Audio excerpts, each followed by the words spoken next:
原來我哋每個人都喺度做緊小丑，為咗活着，唔得唔按照其他人喜歡嘅方式嚟塑造自己。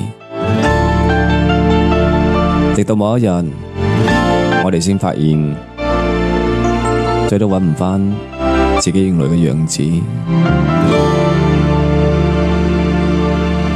可以笑的話不會哭，